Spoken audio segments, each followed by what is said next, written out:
모두의 따뜻한 모따TV. 모따TV 구독 많이 해주세요. 안녕하세요. 모따TV 모따책방 아따입니다. 오늘 소개해드릴 책은 끝나지 않은 여행, 스카펙 지음, 김영범 옮김, 여름사 출판사입니다. 여러분이 모든 것을 단순화하고 공식이나 쉬운 해결책을 찾으려는 충동을 버리고 각자의 경험 속에 내재해 있는 수많은 인간관계에 당황하지 않고 다면적으로 생각하면서 인생의 신비로움과 역설을 찬미하며 인생이란 복잡 다단하다는 사실에 감사하는 마음을 갖기를 바랍니다. 제1부는 성장에 대한 이야기입니다. 의식과 고통의 문제, 비난과 용서, 죽음의 의미, 신비로움에 대한 기호에 대한 이야기를 하고 2부는 너 자신을 알라. 다음 시간에 하겠습니다. 또 3부는 신을 알아가는 여러 갈래의 길, 이것도 그 다음 시간에 하겠습니다. 1부 성장에 대해서 살펴보면 의식과 고통의 문제는 인간은 부끄럼을 타게 되었습니다. 에덴 동산에 자의식을 갖게 되면서 우리는 부끄럼을 타게 되었고 우리는 스스로를 분열된 존재로 의식하게 되었습니다. 우리는 자연과 하나라는 의식, 우주의 일부라는 의식을 잃게 되었습니다. 그리고 삼라만상의 나머지와 하나라는 의식을 잃어버리게 되었다는 것은 천국에서 우리가 추방되었다는 것으로 상징됩니다.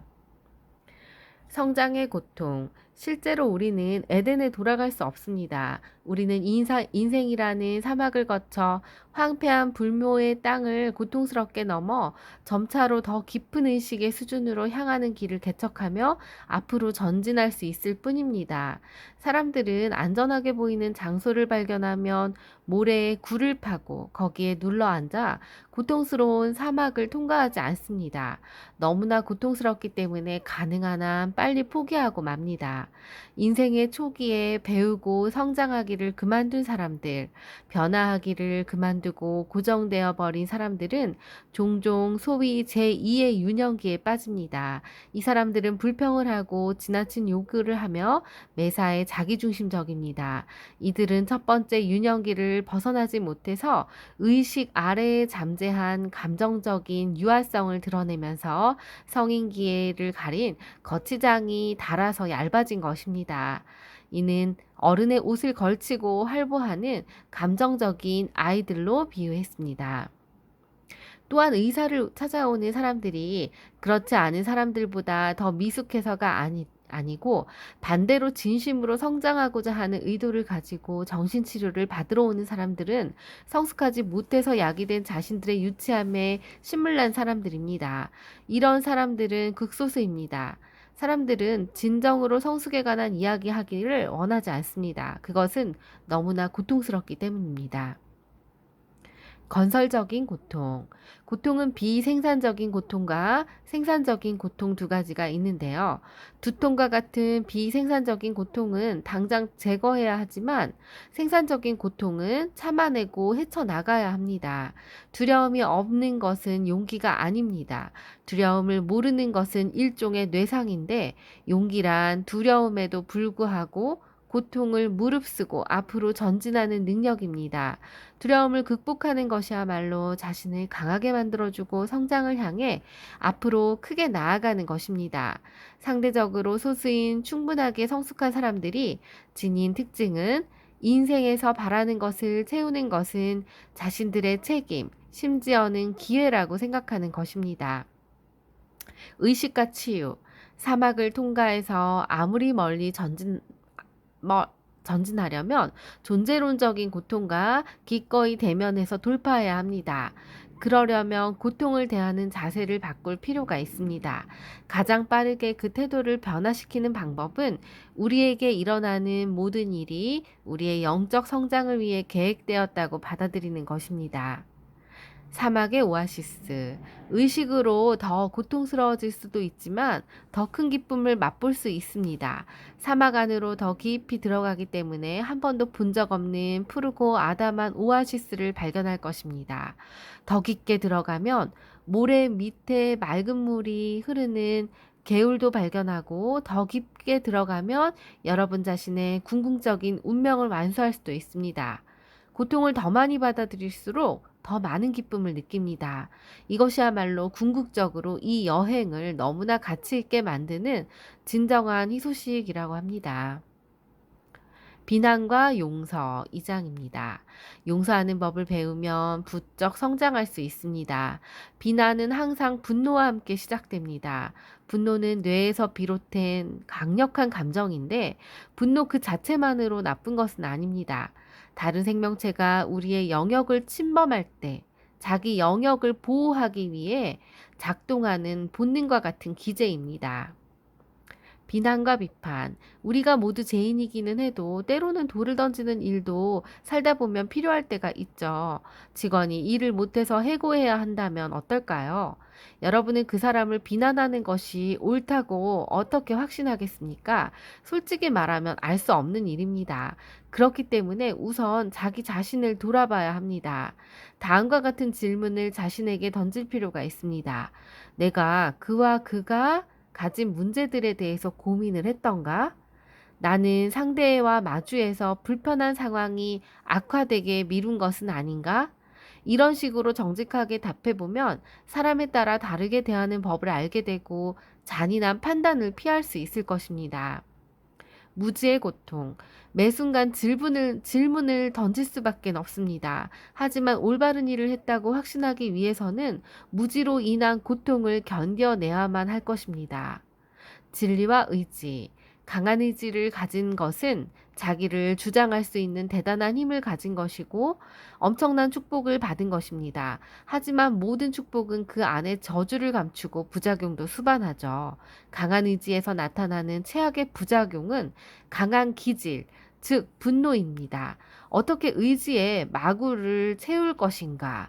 계속해서 마구가 채워지지 않은 상태로 있으려고 하기 때문에 스스로 의지에 마구를 채울 수 없습니다. 여러분의 의지는 여러분보다 더 높은 힘에 의해 제어되어야 합니다.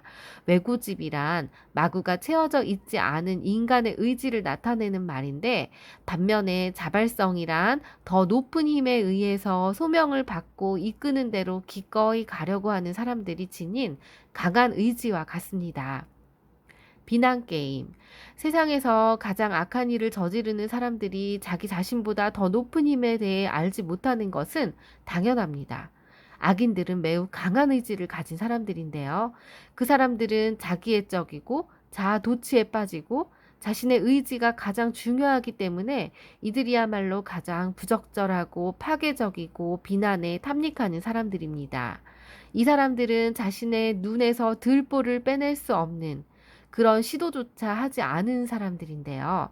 이들은 다른 말로 거짓의 사람들이라고 이야기를 합니다. 자신의 결점이나 악행은 고집스럽게 모르는 채 하고 다른 사람에게는 물론 자신에게도 거짓말을 할 수 있습니다. 항상 자기 자신은 선하게 생각합니다. 자신을 교정하지 않고 엄청난 에너지를 소모하면서까지 증거를 없애버리려고 하죠.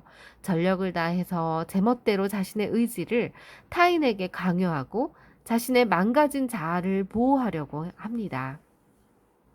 그들은 비난을 놀이로 깨닫습니다. 분노는 놀이입니다. 증오도 놀이입니다.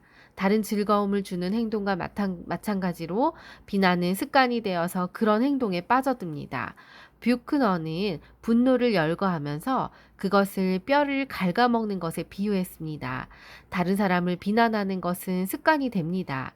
비난 게임은 내가 그렇지 않으면 게임이라고 불립니다. 내가 무엇을 안 한다면 난 잔소리를 안 할 거야. 내가 이렇게 행동하는 것은 누구누구 때문이야. 이 게임은 중단하기 힘든 반복적인 특성을 가지게 됩니다. 게임을 그만두는 유일한 방법은 그냥 그만두는 것입니다. 게임을 멈추려면 용서가 필요한데요. 용서야말로 비난 게임을 멈추고 끝내는 과정이고 이것은 매우 어려운 일입니다. 악의 실제.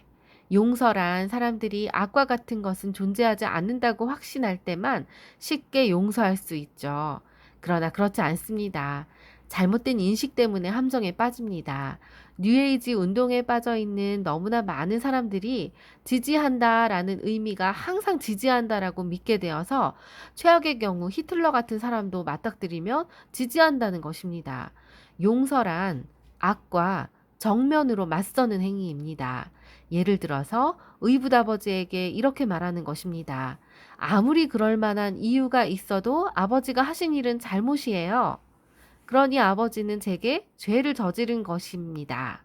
전 그걸 알고 있지만 아버지는 용서할게요. 이렇게 행동에 대해서는 옳고 그름이 확실하지만 존재론에 대해서는 판단할 수 없는 행위라는 거죠. 아무리 지혜를 발휘해도 용서라는 게 쉬운 것은 아닙니다. 진정한 용서란 정말로 힘든 과정입니다. 그러나 정신 건강을 위해서는 절대적으로 필요한 것입니다. 값싼 용서. 값싼 용서라고 했던 문제를 겪는 사람들은 대단히 많습니다.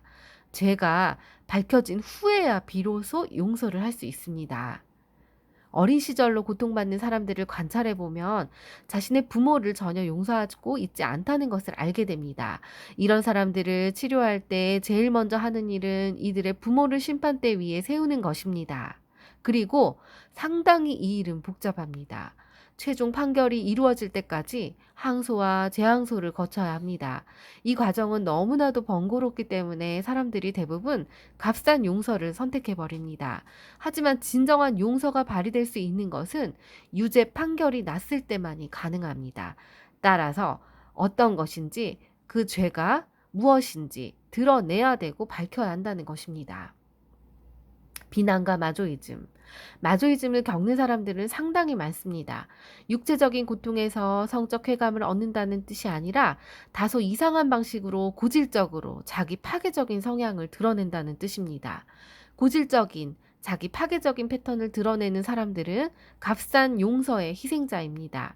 예를 들어서 아이가 차량놀이를 하다가 엄마가 못하게 하니까 화가 나서 엄마는 아이를 위해서 아이스크림을 주려고 하자 아이는 그 화난 감정이 계속 있기 때문에 아이스크림을 싫어 하고 거절합니다.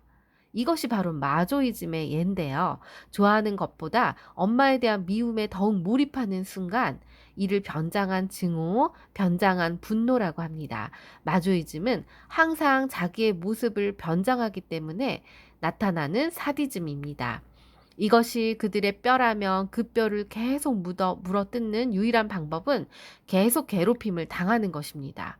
벗어나는 유일한 방법은 용서입니다. 용서의 필요성.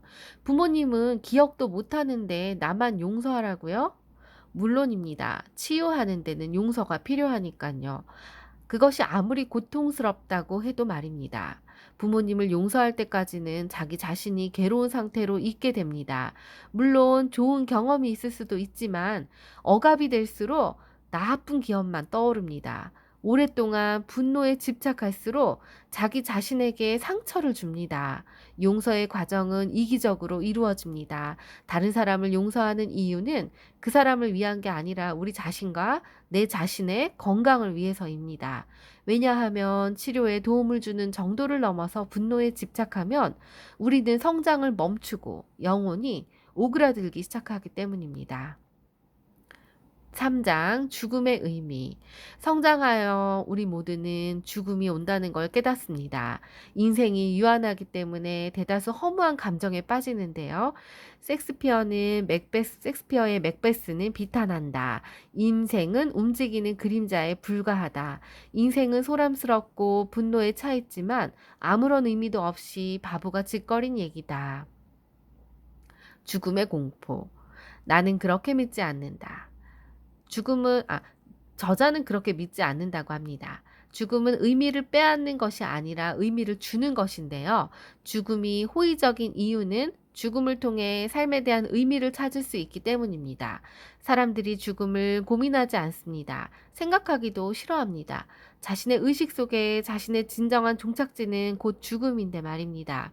죽음과 친숙해지면 매주 또는 매일을 선물처럼 받아들이고 우리가 조금씩이라도 삶을 받아들일 수 있어야 삶은 소중해집니다. 심리치료는 자기 분석이고 정신치료를 받는 사람은 대부분 겁 많은 것이 아니라 이들은 오히려 용기가 있는 사람들입니다.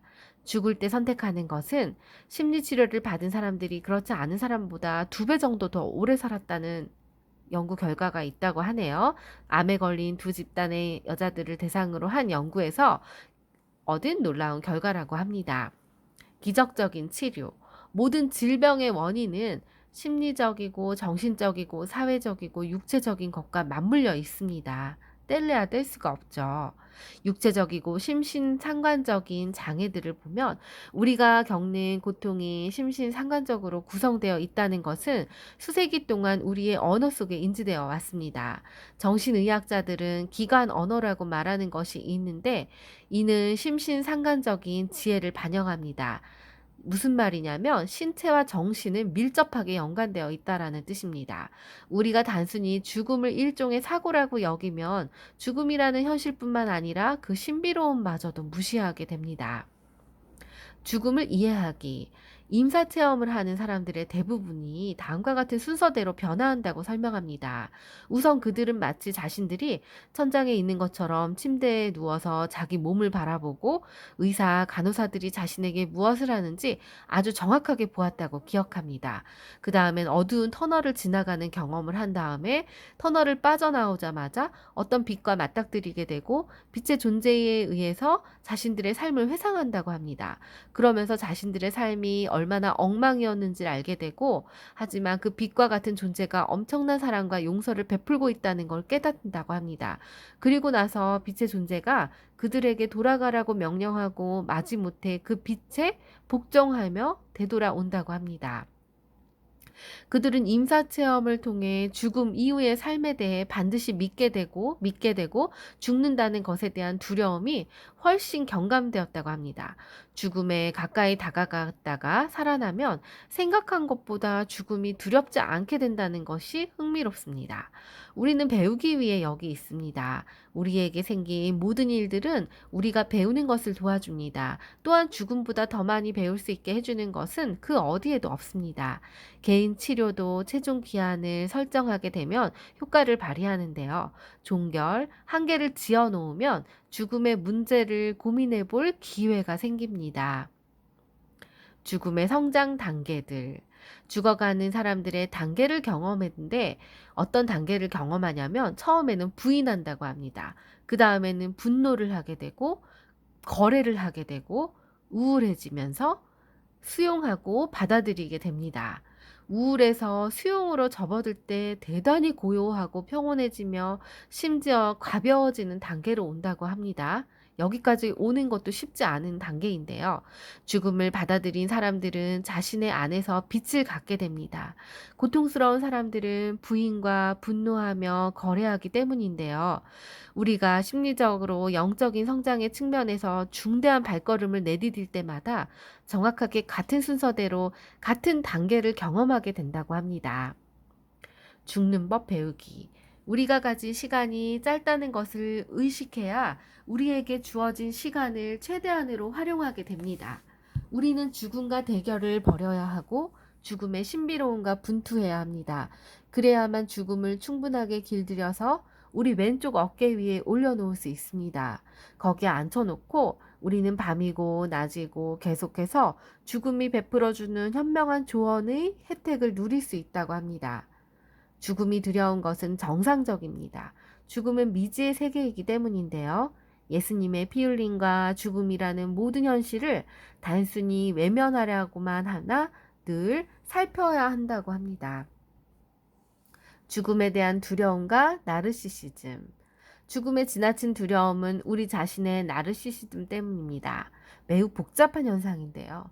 죽음을 두려워서 멀리 떼어버릴수록 두려움은 더 가까이 옵니다. 나이가 들수록 더욱 두려워지고 현명한 방법은 가능한 빨리 죽음을 직시하는 것입니다. 이럴 때 단순한 진리를 하나 깨달을 수 있는데요. 나르시시즘을 극복하려면 죽음의 두려움을 극복하는 것입니다. 나르시시즘, 자기중심주의, 오만함을 더욱더 줄여갈수록 죽음을 덜 두려워할 수 있습니다. 죽는 방법을 배워라. 종교는 우리에게 나르시시즘으로부터 나오는 길이야말로 의미 있는 삶으로 가는 길이라고 반복해서 말한다. 누구든지 생명을 구하는 자는 생명을 잃을 것이고 나를 위해 생명을 잃는 자는 생명을 얻을 것이니라. 4장 신비로움에 대한 기호. 의학은 일종의 기회와 같은 것이지만 물리학과 같은 자연과학은 분명한 법칙을 가지고 있습니다. 하지만 또 모르는 게 정답입니다. 어떤 것이 진짜인지는 알 수 없습니다. 그저 제각각 작동할 뿐입니다. 연금술로서의 심리학. 그토록 아는 것도 별로 없고 모르면서 우리 인간들은 사실 안다고 잘 알고 있다고 끊임없이 생각하지는 않는지요. 이유는 두 가지입니다. 게으르고 겁이 많기 때문인데요. 또 나태하기 때문에 착각 속에 빠집니다. 무지하다는 것을 안다면 자신이 매우 작은 존재라고 생각하고 겸손하고 스스로 일생 동안 수고스럽게 배우려고 할 것입니다. 그러나 대부분의 사람들은 이렇게 하지 않습니다. 실제 아는 것보다도 더 많이 안다라는 환상 속에 사는 게 훨씬 더 편안하기 때문인데요. 문제는 그런 생각이 착각이라는 데 있습니다. 그것은 사실이 아닙니다. 우리는 신비로움에 대한 신미함을 가질 때만 현실 세계에서 살 수 있습니다. 신비로움을 받아들이고 맛보기를 좋아한다면 기댈 만한 것이 있는 셈인데요. 그러면 사람들은 실제로 행운을 만나게 됩니다. 호기심과 무관심. 가장 성숙하지 못한 특징 가운데 하나는 신비로움에 대한 신미함이 부족하고 상대적으로 호기심이 부족한 상태입니다. 지독한 무관심이 가장 큰 병입니다. 무관심은 정신장애의 특징이기도 합니다. 정신병이 취할 수 있는 또 다른 형태는 불가사의함을 받아들일 수 없어서 설명할 수 없는 것에 억지로 설명을 꾸며낼 때 나타납니다. 치료를 하면서 저자는 환자들에게 내적인 공간을 경험하기 위한 안내자로서 자신을 찾고 있다고 말하고 했습니다. 내적 공간을 탐사하는 규칙에 대해 저자는 조금이나마 알고 있기 때문인데요. 내적 공간을 탐사하려면 탐험가가 되어야 합니다. 탐험가가 되려면 신비로움을 좋아해야 합니다. 저자는 유일하게 권하는 중독이 바로 신비로움이라고 합니다. 신비로움과 영적인 여정. 영적 여정은 과학이 진리를 추구하는 것과 마찬가지로 진리를 추구하는 것입니다. 완전히 성숙한 사람은 어디까지나 과학자들과 마찬가지로 진리를 추구하는 사람이 되어야 하고 어쩌면 그 이상이 되어야 합니다. 마치 어떤 사람이 신비로움에서 벗어나기 위해 종교를 찾는 것과 같이 어떤 사람은 신비로움에서 벗어나려고 과학을 찾기 때문입니다. 영적으로 가난함을 느끼거나 새롭고 더 나은 방법을 찾기 때문에 축복받은 것입니다. 혼란을 겪은 자들이 복이 있나니 하고 말한 예수님의 의미처럼 실제로 이 세상의 모든 악은 자신들이 무슨 짓을 하는지 확신하고 있는 사람들에 의해서 저질러집니다. 스스로를 혼란스럽게 여기는 사람들은 악을 저지르지 않는다고 하네요. 심령은 가난한 자들을 악을 저지르지 않습니다. 심령이 가난한 자들은 악을 저지르지 않습니다. 이상 1부를 마치며 2부에서 뵙겠습니다. 시청해주셔서 감사합니다. 아따였습니다.